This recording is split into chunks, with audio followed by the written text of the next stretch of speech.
Hi everyone, this is Itamar Hauser, community tutor here on italki.com. I teach Hebrew and English, and I wrote an article called Hebrew Slang Explained, or how to sound more like a local in Israel. And I wrote the article, and then Italki wrote me back that it would be better to have a video accompanying the article. So this is the video. I hope it won't be too long because we're all busy people. But I think it will also be good with your pronunciation in Hebrew, something that is a bit difficult when you're reading it. So let's get right to it. The first expression in Hebrew slang I chose was lo ro'eh ba'enayim. Again, in Hebrew, it's slightly different. If you mean it for a guy or for a girl. If I'm referring to a guy, I would say hu lo ro'eh ba'enayim. He doesn't see with his eyes. Actually, if you do translation word to word, um, it would be he doesn't see in his eyes, but it really means he doesn't see with his eyes. Hu lo ro'eh ba'enayim. If I'm talking about a girl, then it's not who, it's he. Not he, she. He lo ro'ah ba'enayim. She doesn't see with her eyes. What does that mean, really? He doesn't see with his eyes. Basically, it means he doesn't play by the rules. It's kind of, loco, if you go from Spanish. Um, he's really crazy. He doesn't see with his eyes. He does whatever he wants. Next expression, second expression, chai beseret, living in a movie. Again, if it's a guy, I would say hu chai beseret. If it's a girl, he chaya beseret. He lives in a movie. She lives in a movie. What does that mean, really? Basically, if someone, again, as I wrote, I don't know if it's exactly from there, if that's the origin, but a couple years ago, there was a joke when I was in high school. If someone was delusional or funny, someone might say, "Hey man, they called from the video store and they ask you to return the movie you're living in." Basically, it means the guy is out of touch with reality, and he lives in a movie. So basically, chai beseret, chaya beseret, is someone who's really not in touch with reality. And if let's say I want to date someone who's like a top model, and I think I have a chance, my friend might say, "Hey man, you live in a movie. Snap out of it. She's out of your league. It's not going to happen." So chai beseret, chaya beseret. Third expression, which is actually two expressions. One is yesh matzav, there is a situation. Yesh is there is, matzav situation, and the second one is en matzav. En is there is no, and again matzav situation. There is no situation. This is very very common in Israel. Basically, with the yesh matzav, there is a situation. I might ask my friend, "Hey man, you want to go to this bar? You want to go to this museum?" And if he's okay with it, he would say, "Yesh matzav, yeah, yesh matzav. I mean, it's possible. I'm going with you." So yesh matzav, yeah, and en matzav, it's a bit more definite when you say en matzav.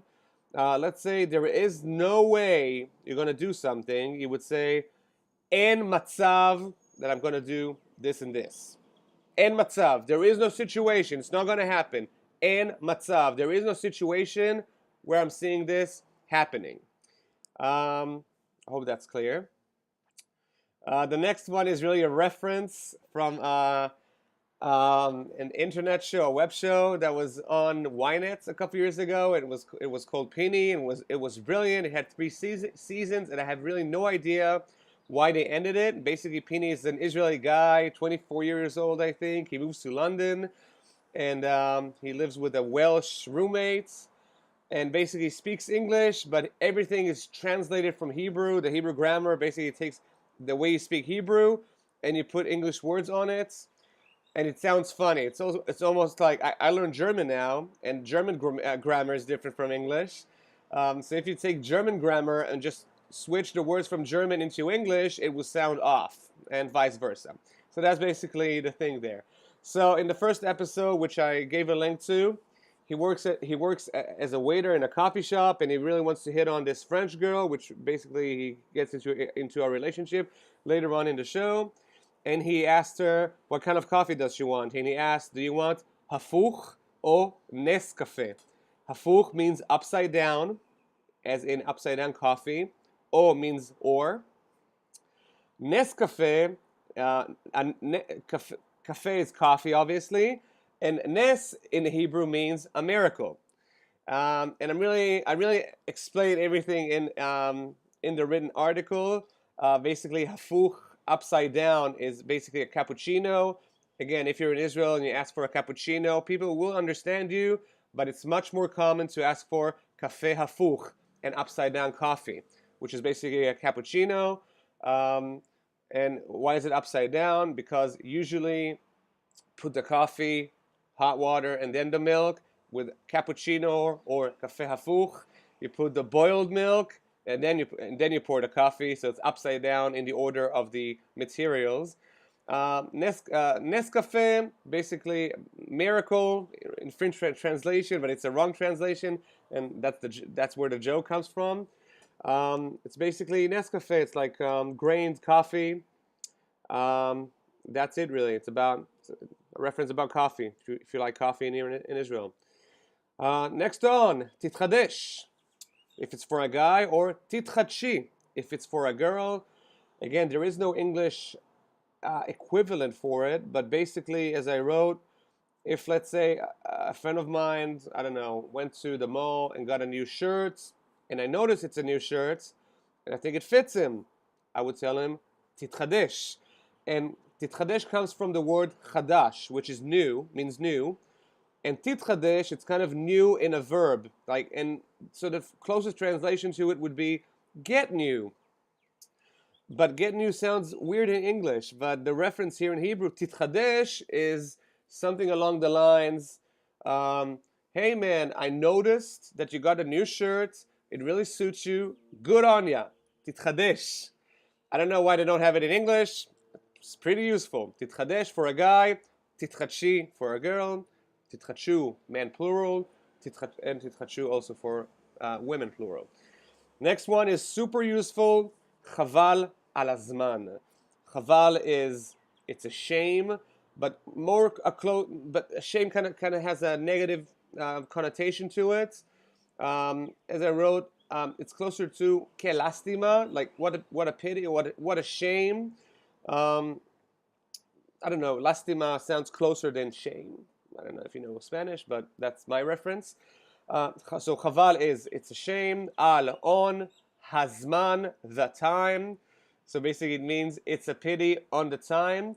But really, it's not a negative thing here. It's actually it can be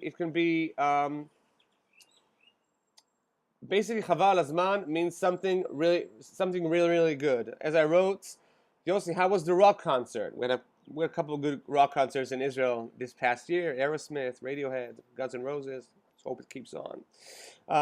So I would say, Yossi, how was the rock concert? And he could say, listen, the band was amazing. Chaval al hazman. Chaval al hazman. It was terrific, right?